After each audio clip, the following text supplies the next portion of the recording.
Hello, friend, and welcome to Welcome Wednesday. My name is Travis Norville. I'm the pastor of Judson Memorial Baptist Church, and on behalf of all those who call Judson Church their spiritual home, thank you for sharing a little bit of time with us. Hey, it is. We'll just start right into it, right? It is. This Sunday coming up, we'll have our second sermon in the sermon series, "Giving Up Bad Religion for Lent." Also, it's the Sunday that we'll have Karen Thomas, who is our violinist, with us. So looking forward to that. That'll make a beautiful day. Personal reflections, all kind of great stuff will be happening. And I hope you're here for it. Yeah. Our cartoon for this Sunday is this, and we are looking at creative religion. And so there's everybody else trying to make their boxes, and Jesus with the eraser erasing the boxes. And I like this one. The person, even though Jesus is erasing, I'm kind of figuring out, are they trying to draw it back, or is Jesus erasing the line that they just drew? I don't know. And I kind of like that. Not knowing about it. More than anything, I hope that we have a creative religion, a religion that heals, that transforms, that loves. Not a destructive religion, but one that creates life, doesn't tear it down. So let's strive for that. And let's do all we can for a creative religion. That's what I ask. This Sunday also we will have a new member join. Matt was supposed to join a couple weeks ago with the group, but their work takes them all over the place. And so they couldn't be here, but he can be here this Sunday. So we're going to have Matt join. And we'll do the same thing that we did with the others, right? There'll be a prayer shawl, there'll be a little litany. But I want to say just a couple of words, just about why you should join a church. Now you're like, okay, come on. You're a pastor. Of course you're going to give me this line. No, I'm doing this as a human being who happens to be a pastor. I think it's really important for people to be parts of local communities. Only because of this, right? Right now especially, we have so much coming at us. There's so much destruction. There's so much grief. And we all know that life comes at us hard and fast. Or as Kate said in her personal reflection, the talons of life sometimes grip us and tear us apart. There's the phone call about the diagnosis. There's the email that some people get about their job ending. There's the knock at the door, and it's someone that tells us that their relationship is over. These things happen. And sometimes they overwhelm us.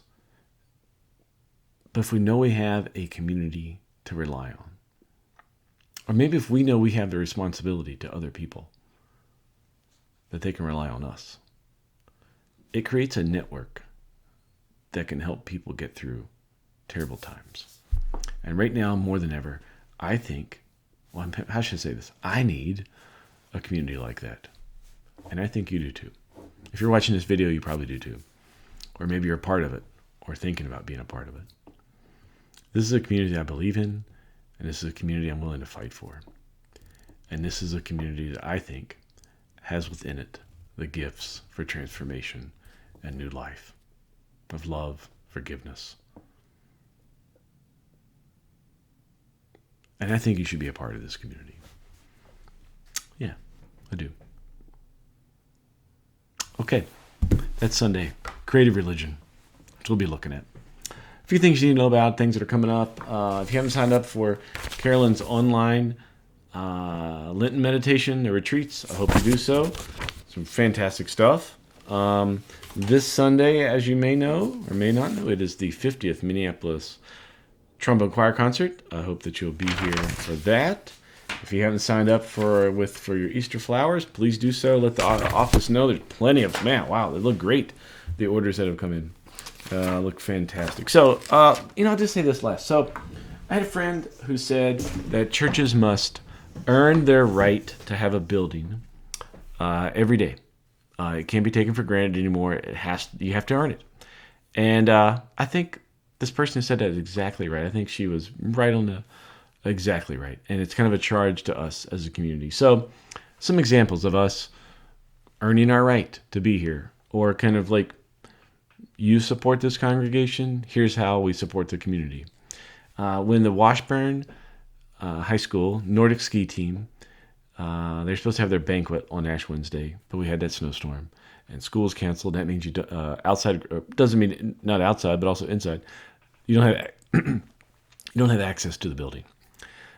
Isn't it ironic that a ski team can't have access to a building when it's snowing? But man, let that stay. So the ski team called and said, "Hey, we can't have access to the building. Can we use the fellowship hall at Judson Church?" Sure, you can. Even though we were supposed to have an Ash Wednesday service, the thought was if we can do a Sunday service with empty bowls underneath us, certainly we can do a Ash Wednesday service with a Nordic banquet. Now, we ended up canceling the Ash Wednesday service. The Nordic banquet went on. The fellowship hall looked better, actually, than when they started. It kind of smelled of teenagers, but that always happens. And then they gave us this wonderful, giant thank you card. So they're saying thank you to us, but I'm really like, thank you for thinking of us and even wanting this to be a place that you could do this at. Yeah. Last night was the Minnesotans Against Christian Nationalism kickoff event. Judson Church was honored to host it. They're expecting about 63 people, but almost 90 showed up. It was a lot of, believe it or not, it was a lot of joy and a lot of fun, even though we were talking about some heavy stuff. But it was, again, 90 people came, community was formed, learned a little bit about each other, and you're like, okay, we can get through this, right? We got people here who are working on all kind of things, and together we can do this. When the Kingfield neighborhood and Trust were thinking about ideas they could do together, one of them was people want to have a place to play cribbage, and people want to learn how to play cribbage. What happened? Cribbage Club will be held right here at Judson Church. So I know it's something little, right? But it's all these little tablespoons that go into lives that help people get through the time that we're in. So I thank you for all that you do, and I thank you for supporting this congregation. I thank you for being a part of its mission and believing in it, and thinking that the people at the 41st and Harriet corner can make a positive difference in this world. Hope you have a good week. Enjoy the sunshine while we have it, and I hope to see you on Sunday or online, in person or online. If you haven't watched last Sunday's service, I highly encourage you to. It was a fantastic service. And if you haven't signed up for our weekly email, I ask you to do that too. Go to judsonchurch.org/connections and sign up for our weekly email. Okay. Be careful. Be careful, friend. Be careful. Peace.